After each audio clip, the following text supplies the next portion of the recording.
What if the most powerful family in the world had been living with a truth they were never meant to uncover? Not a rumor, not a tabloid whisper, but a biological reality. Pause for a second and really sit with that. Because if blood is the foundation of monarchy, then what happens when blood is questioned? Before we continue, please hit the like button, subscribe to the channel, and turn on the notification bell for updates. What happens when the people raised to believe in destiny, divine right, and inherited duty are suddenly forced to confront the possibility that their story began with a lie? That is the question that has quietly, relentlessly, begun to haunt the royal family. And according to recent reporting, it is a question they can no longer avoid. Just moments ago, sources close to the palace described what they call a huge internal reckoning. The language was careful, almost sterile, but the implications were anything but. A royal DNA secret, allegedly uncovered, allegedly verified, and allegedly so destabilizing that it threatens to reshape how the family understands itself, its past, and its future. And then came the line that made even seasoned royal watchers stop breathing. We were lied to for decades. Those words, attributed to Prince William in private conversations, carry a weight that's hard to overstate. Lied to by whom? About what? And perhaps most disturbingly, why now? If this were just another piece of gossip, it would have burned out within hours. But this didn't explode. It simmered, quietly, behind palace walls, in rooms where decisions are usually made centuries in advance. So before we go any further, let's get something clear. This is not a story about scandal for scandal's sake. This is a story about identity, about inheritance, about what happens when modern science collides with ancient institutions built on secrecy. And it all begins with a truth the monarchy was never designed to handle. At first, nothing seemed unusual. No dramatic press conference, no sudden abdication, just subtle shifts, meetings delayed, schedules rearranged, a noticeable tightening of language in official statements. When asked direct questions, spokespeople responded with indirect answers. When pressed, they emphasized continuity, stability, tradition. But history tells us something important. When institutions repeat the word stability, it's usually because something underneath is moving. Ask yourself this. Why would a family that has survived wars, divorces, abdications, and public disgrace suddenly appear unsettled by something unseen? Why would a lineage that prides itself on bloodlines stretching back centuries appear nervous in the age of DNA tests you can order online? Because DNA doesn't care about tradition. It doesn't care about crowns, anthems, or carefully curated portraits. It doesn't care how many times a story has been repeated or how deeply it's been believed. DNA simply answers a question. And sometimes, that answer doesn't match the story you've been told your entire life. For most people, that kind of discovery is deeply personal, emotional, life-altering, but contained. For a royal family, it's existential. Think about it. The monarchy is not just a family. It's an idea, a symbol, a narrative sold to the public on the promise of continuity and legitimacy. Blood is not a metaphor here. It's the mechanism. So when reports began circulating that an internal review had uncovered inconsistencies, the palace didn't panic. Not at first. Royal history is full of rumors that turned out to be nothing. Whispers fade. Questions die out. Time smooths everything over. Except this time, time didn't cooperate. Because this wasn't based on rumor. It wasn't based on gossip passed down through staff corridors. It was based, reportedly, on evidence. Evidence that couldn't simply be ignored or reinterpreted through tradition. And this is where the story turns. According to multiple sources speaking anonymously, the issue surfaced not because someone went looking for trouble, but because someone needed answers. The kind of answers that only biology can provide. A routine concern, perhaps medical in nature. A question that seemed harmless at first. Something meant to stay private. But private questions have a way of opening locked doors. And once those doors open, you don't always like what you find inside. What's especially striking is how long this alleged secret may have been protected. Decades, according to insiders. Possibly longer. Passed down not through documents, but through silence. Through glances that said, "Don't ask." Through assumptions that said some truths are too dangerous to confirm. That raises an uncomfortable question. If this has been suspected for years, why wasn't it addressed sooner? The answer, if the reporting is to be believed, lies in fear. fear of destabilizing the monarchy, fear of undermining public trust, fear of opening a precedent that could unravel more than anyone was prepared to lose. Because once you admit one foundational story might be wrong, how many others suddenly feel less solid? This is where Prince William enters the picture in a way we've never seen before.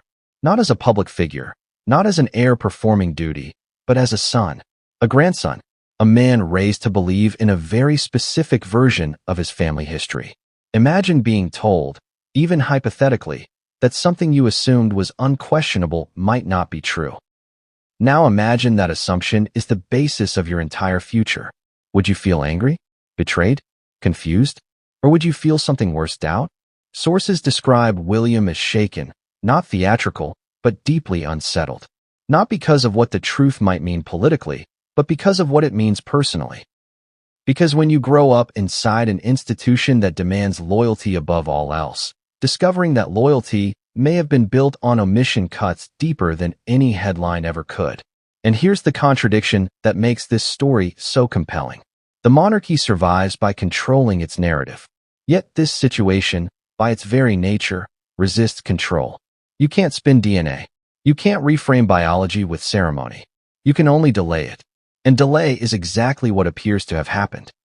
Rather than going public, the family reportedly turned inward. Consultations, legal hypotheticals, historical reviews, quiet conversations with experts who understand both genetics and constitutional law.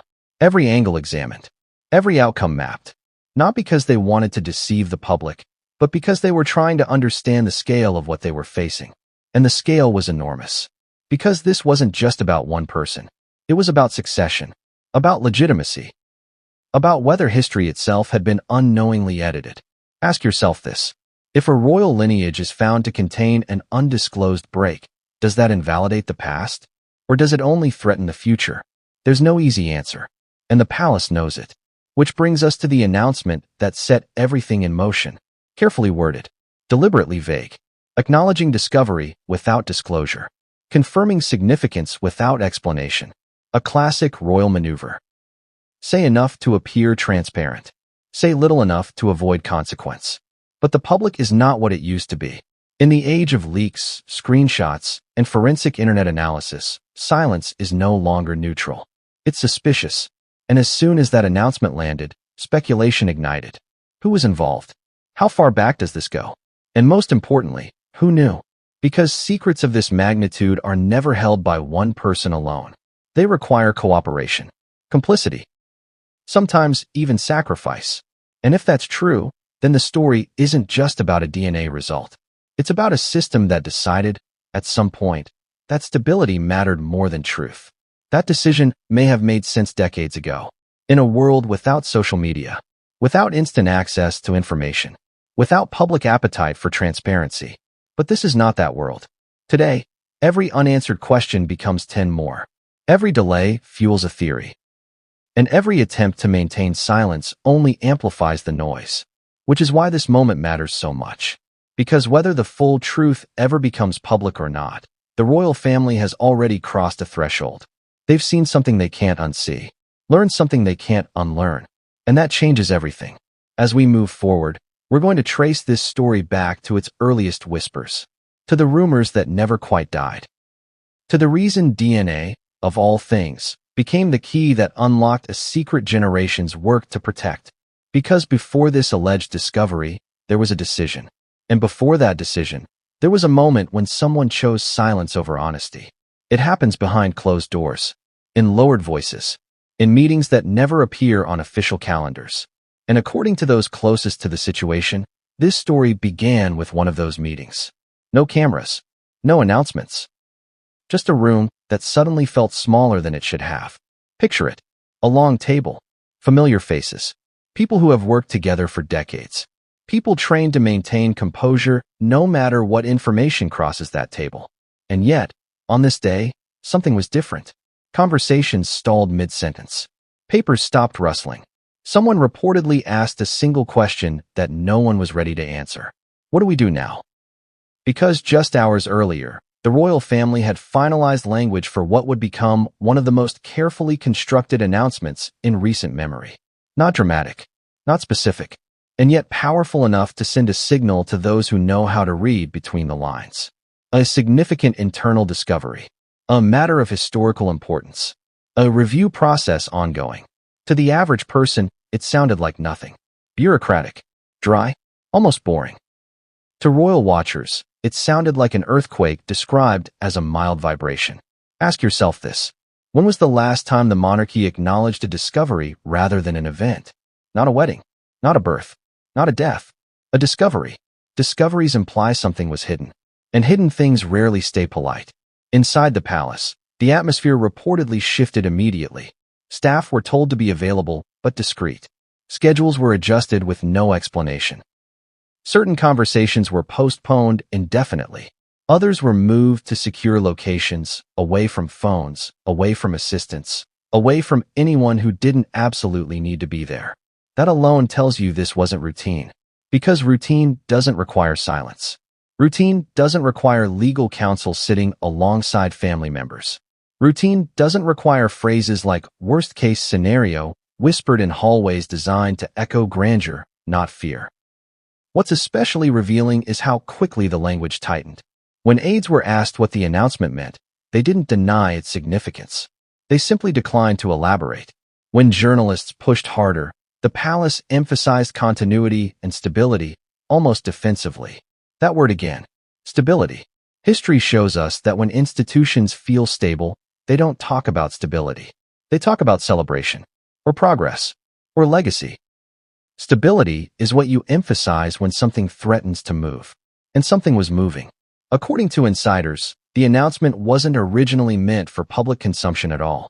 It was drafted as an internal acknowledgement, a way of aligning the family before outside pressure made alignment impossible.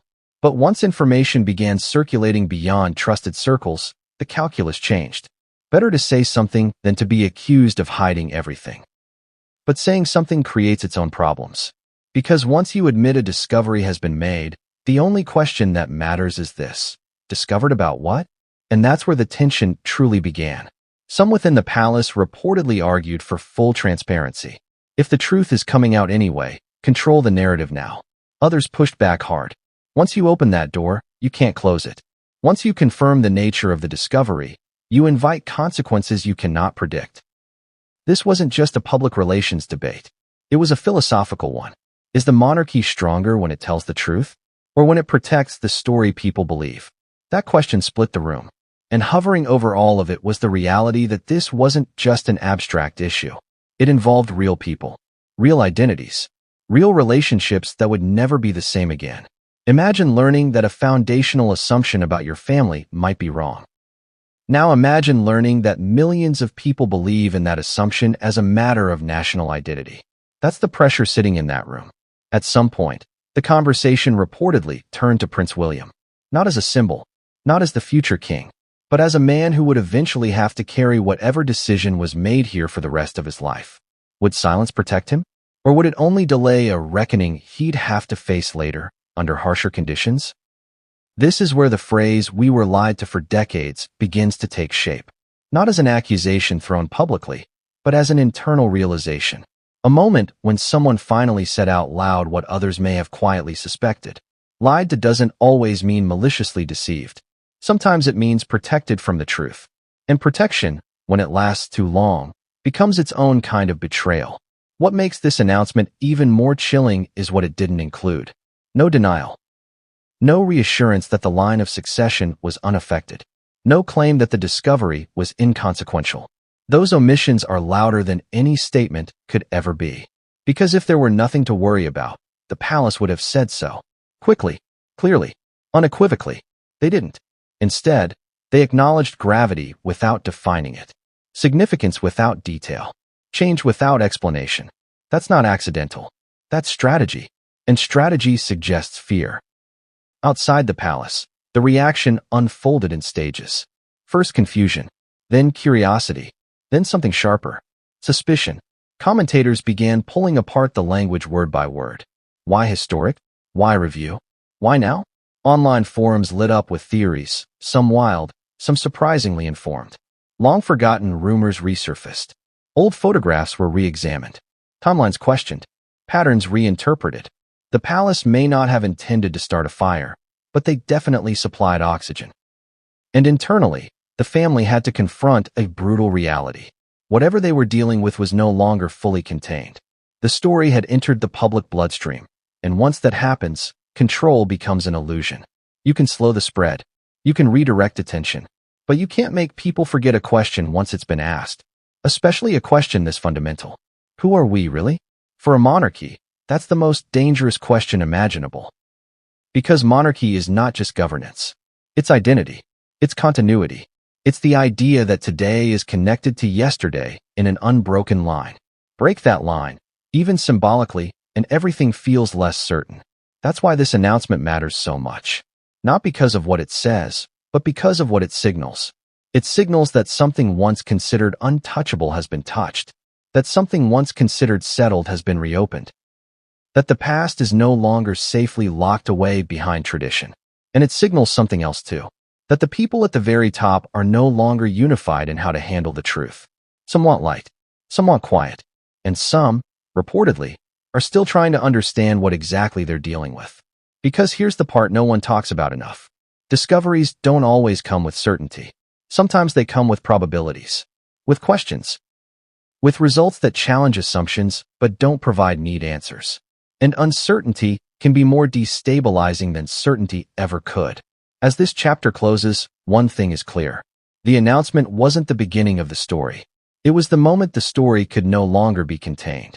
Behind the scenes, decisions were being made that would shape not just public perception, but private relationships that had survived decades of pressure.